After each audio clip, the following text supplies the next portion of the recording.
சேலம் மாவட்டம் பெத்தநாயக்கன் பாளையத்தில் 3 நாட்களுக்கு முன் காணாமல் போனதாக கூறப்பட்ட திமுக முன்னாள் கவுன்சிலர் ஆறுமுகம் தளவாய்ப்பட்டி முருகன் கோவில் அருகே அழுகிய நிலையில் சடலமாக மீட்கப்பட்டார். இது தொடர்பான கூடுதல் தகவல்களை எமது செய்தியாளர் அரவிந்த் தீபக் வழங்க கேட்போம். அரவிந்த், வணக்கம். இது தொடர்பான முழு விவரங்கள் என்ன?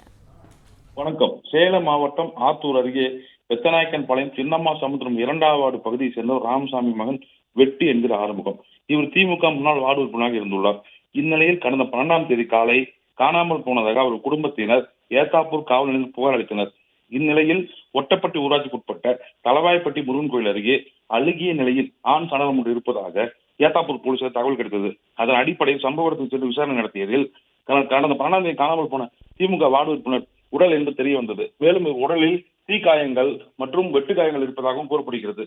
இதைத் தொடர்ந்து கொலையால் தற்கொலையா என்ற கோணத்தில் போலீசார் உடலை கைப்பற்றி பிரேத பரிசோதனை அனுப்பி விசாரணை மேற்கொண்டு வருகின்றனர்.